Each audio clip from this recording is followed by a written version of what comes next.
So now students, हमने अभी categories को ऐड करके देखा है, एडिट करके देखा है, सब कैटेगरीज को ऐड करके देखा है, सब कैटेगरीज को हमने डिलीट करके देखा है, और हमने ये देखा है कि जब हम सब कैटेगरीज या कैटेगरीज को ऐड करते हैं तो वो मेन वेबसाइट के ऊपर जो कस्टमर वेबसाइट है वो कैसे एक्सेस होती है, यानी वो कैसे व्यू होती है। तो that was the step number 1 of adding the product. हमने अब कैटेगरीज ऐड कर ली।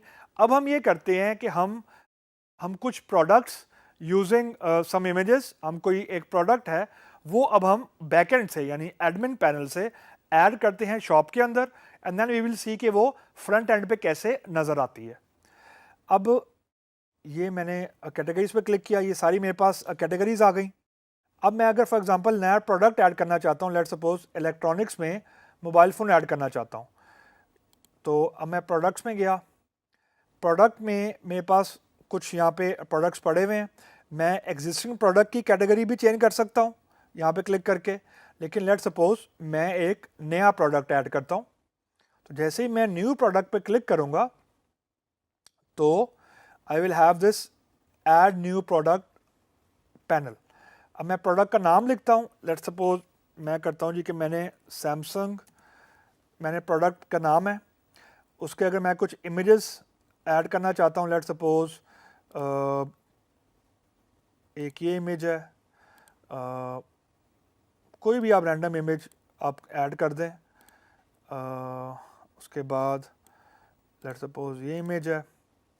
उसके बाद आप क्वांटिटीज़ बताएंगे, ये बहुत ज़रूरी है जो आपके पास अवेलेबल हैं। क्वांटिटीज़ लेट्स सपोज मेरे पास हैं 30, और आप ये लिमिट लगाएंगे कि जो कस्टमर है वो कम से कम कितनी क्वांटिटी में आपसे ख़रीदेगा। मैं लेट्स सपोज 1 लगता हूँ। उसके बाद ये फील्ड बड़ी इंपॉर्टेंट है, इसको हम लोग बोलते हैं री ऑर्डर लेवल। अब इसका मैसेज पढ़ें, send me email when the quantity is below or equal to this level. Let's suppose मैं यहाँ पे लिखता हूँ 26। तो इसका मतलब ये है कि जैसे जैसे मेरी चीज़ परचेज होती जा रही है, यानी क्लाइंट ख़रीदता जा रहा है, तो ये क्वांटिटी कम होना शुरू हो जाएगी। जैसे ही मेरे पास क्वांटिटी 26 पे आएगी तो मुझे एक ईमेल अलर्ट आ जाएगा कि जी आपका जो स्टॉक है वो ख़त्म हो रहा है, आपको या स्टॉक में कोई नई चीज़ ऐड करनी है या you need to do something. ये सॉर्ट ऑफ एक अलर्ट आ जाएगा, ये बड़ा क्रिटिकल होता है। उसके बाद मुझे ये बताना है कि जब चीज़ आउट ऑफ स्टॉक है तो मुझे क्या करना है। मैं सिंपल लिखता हूँ कि जी डिनाई ऑर्डर। अगर अलाउ ऑर्डर करेंगे तो इसका मतलब ये है कि आपके पास लेट्स सपोज क्वांटिटी है 30, आपके पास ऑर्डर आ गया 40 का, तो उस केस में क्या करना है। मैं अगर अलाउ कर दूंगा तो आप यूज़र को एक डेट बताएंगे, लेकिन उसमें आपको फिर ये देखना पड़ेगा कि आपको जो एडिशनल 10 मोबाइल फ़ोन है वो कहीं से अरेंज करने पड़ेंगे। तो मैं सिंपली यहाँ पे करता हूँ डिनाई ऑर्डर। उसके बाद शिपिंग, ये बड़ी इंपॉर्टेंट चीज़ है क्योंकि ये at time it will create some fuss, कुछ ये मसला क्रिएट करेगी। लेट्स सपोज अभी डिलीवरी टाइम डिफ़ॉल्ट है, delivery time of in product यानी इन स्टॉक प्रोडक्ट्स मैं फॉर एग्जांपल 3 to 4 डेज़ करता हूँ, और आउट ऑफ स्टॉक डेज़ में मैं करता हूँ लेट्स सपोज 5 to 7 डेज़। और जो एडिशनल चार्ज करना है मैं अभी इसको कुछ नहीं करता, चार्जिंग फ़ीस मैं नहीं रखता, फॉर एग्जांपल अभी फ्री करता हूँ। और जो ये अवेलेबल कैरियर्स हैं इनको मैं अभी जानबूझ के, आई एम सेइंग इंटेंशनली, मैं कुछ नहीं कर रहा इंटेंशनली। फिर मैं गया प्राइसिंग पे, मैं इंटेंशनली शिपिंग को भी नहीं छेड़ा, उसकी एक रीज़न है, I will tell you later on. Pricing में गया, मैं लेट्स सपोज कहा कि जी इसकी प्राइस है लेट्स सपोज 60,000 और ऊपर उसका टैक्स लग गया 16%। लेट्स सपोज मैं टैक्स को करता हूँ नो टैक्स, तो ये अमाउंट 60,000 ही रही। उसके बाद जो यहाँ प्राइस है वो भी 60,000 ही। उसके बाद जो प्रायोरिटी मैनेजमेंट है शॉप की, आप उसकी करेंसी बता सकते हैं, कंट्री बता सकते हैं एंड ग्रुप बता सकते हैं। उसके बाद एसईओ से रिलेटेड चीज़, जैसा मैंने पहले बताया कि एसईओ के लिए अमूमन आपको उस वक्त ज़रूरत पड़ती है जब आप गूगल सर्च इंजन के ऊपर आप अपनी वेबसाइट को सबमिट कराते हैं, तो जो कस्टमर आपके प्रोडक्ट को सर्च कर रहा है उसकी सर्च ईज़ करने के लिए होती है। ऑप्शन में गए हम लोग, इसको आप करें कि where do you want to your product to appear, मैंने एवरीवेयर कर दिया। तो ये मेरी बेसिक सेटिंग थी। अब मैं वापस आया, अब आप यहाँ देखें क्वांटिटी 30 आ रही है। What I would be more interested in कि इसकी कैटेगरी क्या है। अभी कैटेगरी होम आ रही है, मैं इसको एक्सपेंड करता हूँ, मैं क्लिक कर देता हूँ इलेक्ट्रॉनिक्स पे।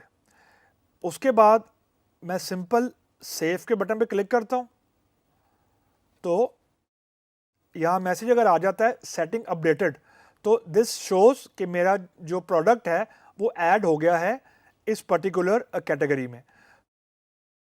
अब मेन कैटेगरी में जो इसकी कैटेगरी है वो होम भी है और इलेक्ट्रॉनिक्स भी है। मैं इसको एक्सपेंड भी कर सकता हूँ और मैं इलेक्ट्रॉनिक्स पे यहाँ पे क्लिक करूँगा, यहाँ मैं सेव करूँगा and then we will try to load it के फ्रंट एंड पे। लेट्स सपोज ये हमारे पास ये हमारी वेबसाइट है, ये शॉप है हमारी, इस पे मैंने इलेक्ट्रॉनिक्स पे क्लिक किया। So now you can see कि ये हमारे पास एक प्रोडक्ट आ गया जो हमने ऐड किया था। और अगर मैं यहाँ से कुछ और प्रोडक्ट भी ऐड करना चाहता हूँ, लेट्स सपोज यहाँ से, तो it will show up here. ये सैमसंग का प्रोडक्ट मेरे पास यहाँ पे मुझे नज़र आ गया। अगर मैं लेट्स सपोज इसको इलेक्ट्रॉनिक्स की कैटेगरी है इसकी और नाम इसका सैमसंग है और ये एक्टिव हुआ है।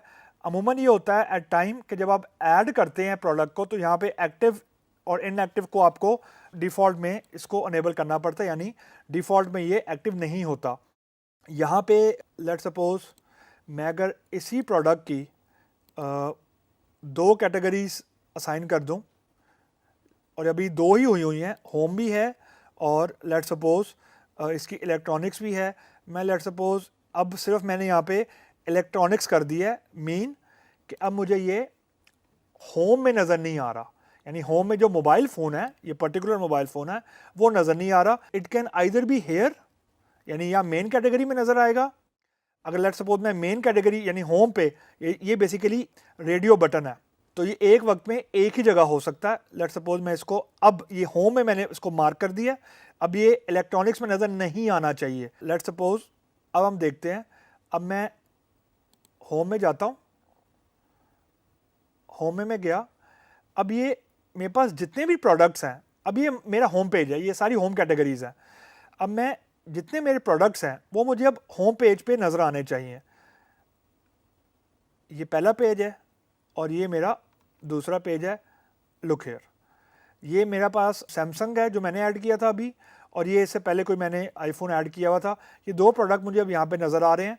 लेट्स सपोज मैं इलेक्ट्रॉनिक्स में ही जाता हूँ, तो यहाँ पे मुझे अब सिर्फ एक प्रोडक्ट नज़र आ रहा है सैमसंग, दो नज़र नहीं आ रहे। हालांकि जो मेन है उसमें दो हैं, आईफोन भी है, लेकिन क्योंकि मैंने आईफोन को सिर्फ होम में मार्क किया हुआ है तो वो इलेक्ट्रॉनिक्स में नज़र नहीं आ रहा। So this is how you can add different categories and products.